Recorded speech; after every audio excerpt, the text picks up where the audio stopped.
പ്രിയപ്പെട്ട പ്രേക്ഷകരെ, അധികാരത്തിലേറി ഒരു മാസം പിന്നിടുമ്പോൾ UDF സർക്കാരിനെ പിടിച്ചുകുലുക്കുകയാണ് വീര്യം കുറഞ്ഞ മദ്യവിവാദം. കർണാടക ആസ്ഥാനമായി പ്രവർത്തിക്കുന്ന ബക്കാഡി മദ്യ കമ്പനിക്ക് വേണ്ടി അതിവേഗം ഫയൽ നീക്കം നടത്തിയതും എക്സൈസ് മന്ത്രിയോട് ചർച്ച ചെയ്യാതെ മുഖ്യമന്ത്രി നേരിട്ട തീരുമാനം സ്വീകരിച്ചതുമാണ് വിവാദത്തെ ഇത്രയേറെ മുറുക്കാനുള്ള കാരണം. ബക്കാഡി വിവാദം രണ്ടാം ബാർക്കോഴയായി മാറുകയാണോ എന്ന കാര്യം ഇനി നമ്മൾ പരിശോധിക്കുന്നു. ന്യൂസ് ആംഗിളിലേക്ക്.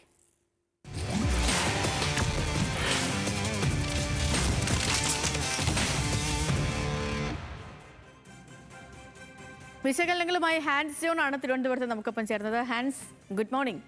ഒരു മുന്നണിയെ ആകെ പിടിച്ചുകുലുക്കിയ വിവാദമായിട്ട് മാറുകയാണ് മദ്യ നയവും അതേപോലെ തന്നെ ബക്കാഡി വിവാദവും ഒക്കെയും. ഇന്നലെ പ്രതിപക്ഷം കൊളുത്തിയത് ചെറിയൊരു അമിട്ടിനല്ല, അത് പുകഞ്ഞുകൊണ്ടേയിരിക്കുന്നു. അത് മുന്നണിയെ തന്നെ പ്രതിപക്ഷ ആരോപണം എന്നതിനപ്പുറം ഈ പ്രതിപക്ഷ ആരോപണങ്ങളെ സാധാരണയൊക്കെ ഭരണപക്ഷ മുന്നണികൾ ഒന്നിച്ച് എതിർക്കുന്നതാണ് കാണുന്നതെങ്കിൽ ഇവിടെ അങ്ങനെയല്ല.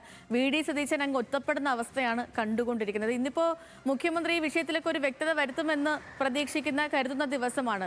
അങ്ങനെ അദ്ദേഹത്തിന് പൂർണ്ണമായിട്ടും ഇതിൽ എത്ര കണ്ട് വ്യക്തത വരുത്താൻ കഴിയുമെന്ന കാര്യവും സംശയിക്കേണ്ടതുണ്ട്. നിലവിൽ ഈ ബക്കാഡി വിവാദം UDFനെ എങ്ങനെ ബാധിച്ചിരിക്കുന്നു ഹാൻസ്?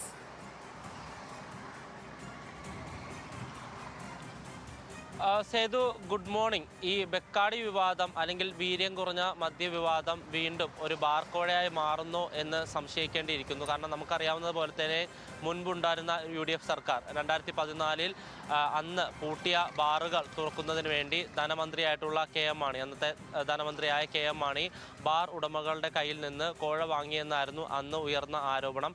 ഈ ആരോപണത്തിൻ്റെ പശ്ചാത്തലത്തിൽ 2 മന്ത്രിമാർ അന്ന് രാജിവെച്ചു. ധനമന്ത്രി KM മാണിയും അതിനോടൊപ്പം തന്നെ അന്നത്തെ എക്സൈസ് മന്ത്രിയായിട്ടുള്ള K ബാബുവും അന്ന് രാജിവെക്കുന്ന സാഹചര്യമൊക്കെ നമ്മൾ കണ്ടതാണ്. സമാനമായ സാഹചര്യം തന്നെയാണോ വീണ്ടും ഒരു UDF സർക്കാർ അധികാരത്തിൽ വന്നതിന് ശേഷം ഉണ്ടായിരിക്കുന്നതെന്ന് നമ്മൾ പരിശോധിക്കേണ്ടതുണ്ട്. അത് മറ്റൊന്നും കൊണ്ടല്ല, ഈ ബഡ്ജറ്റിൽ പെടുന്നതിനെയാണ് ഇത്തരത്തിൽ ഒരു പ്രഖ്യാപനം മുഖ്യമന്ത്രിയുടെ ഭാഗത്തുനിന്ന് ഉണ്ടാകുന്നത്. വീര്യം കുറഞ്ഞ മദ്യത്തിന് നികുതി ഇളവ് പ്രഖ്യാപിച്ചുകൊണ്ട്. പക്ഷേ ഈ പ്രഖ്യാപനം വന്നതിന് പിന്നാലെ തന്നെ പ്രതിപക്ഷം ആരോപണം ഉന്നയിച്ചിരുന്നു. വൻകിട കുത്തക കമ്പനികളെ പിന്തുണയ്ക്കുന്നതിനാണ് ഇത്തരമൊരു നടപടി സംസ്ഥാന സർക്കാരിൻ്റെ ഭാഗത്തുനിന്ന് ഉണ്ടായതെന്ന്. പക്ഷേ ആ ആരോപണം വീണ്ടും ശക്തിപ്പെടുത്തുന്നതായിരുന്നു. ഈ മുഖ്യമന്ത്രി മാത്രമാണ് ഈ വിവരം അറിഞ്ഞിട്ടുള്ളൂ എന്നുള്ളത്.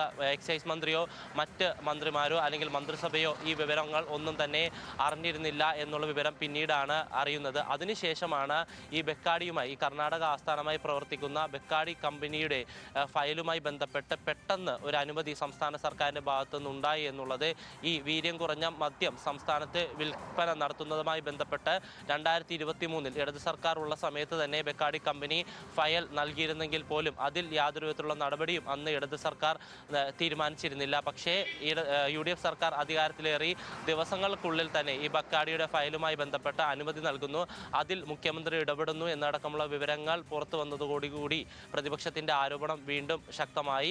ആ ആരോപണം ഇത്തരം വിവാദങ്ങൾ അല്ലെങ്കിൽ ഇത്തരം വിവരങ്ങൾ പുറത്തു വന്നത് മാത്രമല്ല, ആരോപണം ശക്തിപ്പെടുത്താനുണ്ടായ കാരണം അതിന് പ്രധാനപ്പെട്ട കാര്യങ്ങൾ ഒന്ന്, മുഖ്യമന്ത്രി VD സതീശനാണ്. ധനവകുപ്പും അദ്ദേഹം തന്നെയാണ് കൈകാര്യം ചെയ്യുന്നത്. 2023 ഇടത് സർക്കാരിൻ്റെ പക്കലിലേക്ക് ഈ ഫയലെത്തുമ്പോൾ അന്നത്തെ നിയമവകുപ്പ് സെക്രട്ടറി, ഇന്ന് മുഖ്യമന്ത്രിയുടെ സെക്രട്ടറി ആയിട്ടുള്ള ഡോക്ടർ രഥന്യു കേൽക്കറാണ്. അതിനോടൊപ്പം തന്നെ കൂട്ടി പ്രതിപക്ഷം വായിക്കുന്നത് ഈ നിയമസഭാ തെരഞ്ഞെടുപ്പ് ഫലം പുറത്തു വരുന്നതിന് മുൻപ് തന്നെ മുഖ്യമന്ത്രിയുടെ മംഗലാപുരം യാത്രയാണ്, അദാനിയുമായി മുഖ്യമന്ത്രിക്ക് ബന്ധമുണ്ട് എന്നടക്കമുള്ള ആരോപണങ്ങളാണ് ഈ വീര്യം കുറഞ്ഞ മദ്യവിവാദവുമായി ബന്ധപ്പെട്ട് പ്രതിപക്ഷം കൂട്ടിച്ചേർത്ത് വായിക്കുന്നത്. ആ ഒരു പശ്ചാത്തലത്തിൽ തന്നെ വീണ്ടും ഒരു ബാർക്കോഴ വിവാദമായി UDF സർക്കാരിനെ പിടിച്ചുകുലുക്കുന്ന ഒരു വിവാദമായി ഈ വീര്യം കുറഞ്ഞ മദ്യവിവാദം മാറിയോ എന്ന് തീർച്ചയായും പരിശോധിക്കേണ്ടതുണ്ട്. പിന്നെ സേതു പറഞ്ഞതുപോലെ തന്നെയാണ്, ഇന്ന് ഈ വിഷയവുമായി ബന്ധപ്പെട്ട മുഖ്യമന്ത്രി VD സതീശൻ വിശദീകരണം നൽകും എന്നാണ് നമുക്ക് മനസ്സിലാക്കാൻ കഴിയുന്നത്. 8 മണിക്ക് മന്ത്രിസഭാ യോഗമുണ്ട്. അവിടെ ഈ വീര്യം കുറഞ്ഞ മദ്യവുമായി ബന്ധപ്പെട്ട് എടുക്കേണ്ട തീരുമാനങ്ങളെ